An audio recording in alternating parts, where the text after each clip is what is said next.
नमस्कार, मैं हूं पीयूष शर्मा और आप देख रहे हैं नेक्स्ट टाइम न्यूज नेशन। तो देखिए, बात करते हैं अब नगर निगम की। नगर निगम में आज हम बात करेंगे अरविंद केजरीवाल की। अरविंद केजरीवाल की आम आदमी पार्टी की।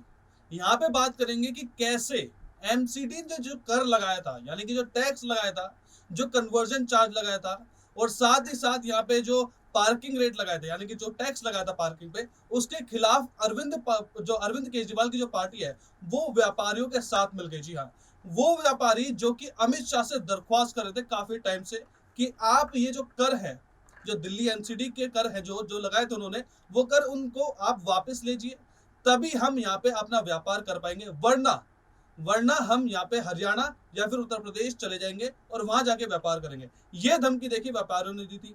अब देखिए कि यहाँ पे उस धमकी के बाद अरविंद केजरीवाल की जो पार्टी है, आम आदमी पार्टी के दुर्गेश पाठक जो है, जो नए नए विधायक बने हैं, तो वो उसमें लगातार व्यापारियों के साथ देके खड़े हुए हैं। अब उनके साथ आ गए हैं और अब वो भी देखिए केंद्र सरकार पर हमला बोल रहे हैं।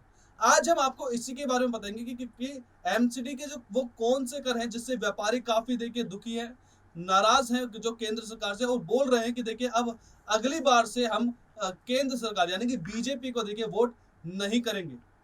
देखिए हमारी एक खास रिपोर्ट।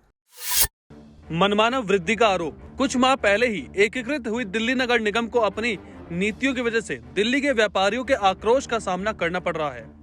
व्यापारियों ने उस पर विभिन्न करों पर मनमाना वृद्धि का आरोप लगाते हुए अपना कारोबार उत्तर प्रदेश व हरियाणा शिफ्ट करने की धमकी दी है।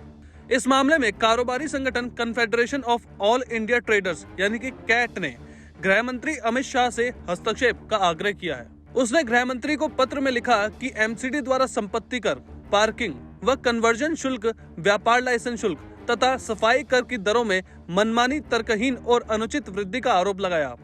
उसके मुताबिक इसके चलते दिल्ली में व्यावसायिक गतिविधियां करनी काफी मुश्किल हो गई है और नियमित तौर पर व्यापार को किसी न किसी बहाने से अधिक राजस्व प्राप्त करने का जरिया बनाया जा रहा है। इलाकों में शिफ्ट करने को मजबूर।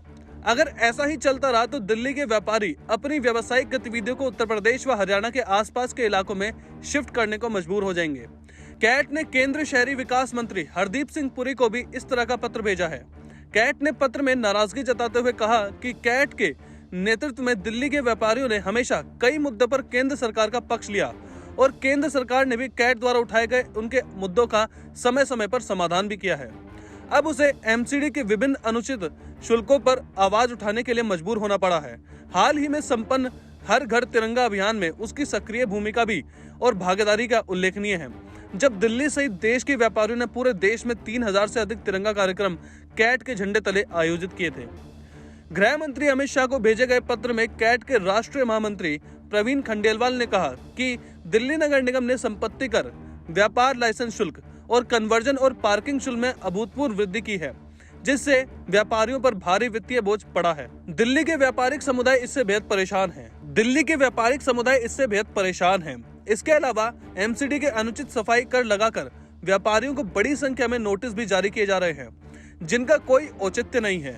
कैट के दिल्ली प्रदेश अध्यक्ष विपिन आहूजा व प्रदेश महामंत्री देवराज बवेजा ने कहा कि दिल्ली के व्यापारियों से पार्किंग और कन्वर्जन चार्ज के रूप में हजारों करोड़ों रुपए लेने वाली एमसीडी के केंद्र ने उन नियमों की धज्जियां उड़ाई है, जिनके तहत उक्त कर संग्रह को एक अगले खाते में जमा किया जाना था और इस राशि को संबोधित व्यापार संघ के परामर्श से इन बाजारों में पार्किंग और अन्य बुनियादी ढांचे के विकास के लिए उपयोग किया जाना था। खंडेलवाल ने आगे कहा कि भले ही सर्वोच्च न्यायालय ने भी मास्टर प्लान 2021 में निर्धारित केंद्र सरकार के इस निर्णय की पुष्टि की है, हमें यह जानकर बेहद खेद है कि पार्किंग आदि के विकास की बजाय उक्त राशि का उपयोग कुछ अन्य अज्ञात उद्देश्यों के लिए किया जाएगा। एमसीडी ने किसी भी व्यापारिक संगठन से इस मुद्दे पर कोई परामर्श नहीं किया। फीस में 50 से 500% तक की बढ़ोतरी। ब्रजेश गोयल ने बताया कि सीटीआई ने एमसीडी के शीर्ष अधिकारियों से बात की, लेकिन उन्होंने इस बढ़ोतरी के वापस लेने से इनकार कर दिया। सीटीआई के नेतृत्व में व्यापारियों ने एलजी से मिलने का समय मांगा है, मुलाकात करेगा।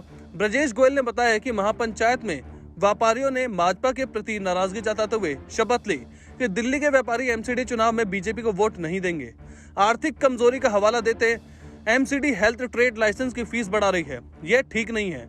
फीस में 50 से लेकर 500% तक की बढ़ोतरी हुई है। एमसीडी को इस बढ़ोतरी को वापस लेना पड़ेगा। व्यापारी नेता ने बताया कि बुधवार को दिल्ली के 200 व्यापारी नेताओं के इस विरोध में आईटीओ पर विरोध प्रदर्शन किया था, जहां पर पुलिस ने व्यापारी नेताओं को गिरफ्तार करके राजेंद्र नगर थाने में बंद कर दिया था। इसको लेकर व्यापारियों में भारी नाराजगी है। दिल्ली के व्यापार को पूरी तरह से चौपट करने की कोशिश की गई है। अभी निगमों में किसी राजनीतिक दल की सत्ता नहीं है, लेकिन एमसीडी पर पूरी तरह से बीजेपी का नियंत्रण है। एमसीडी के शीर्ष अधिकारी केंद्र में केंद्र शासित बीजेपी नेताओं के इशारों पर फैसला कर रहे हैं। तो फिलहाल नगर निगम में इतना ही। आप देखते रहिए नेक्स्ट टाइम न्यूज नेशन।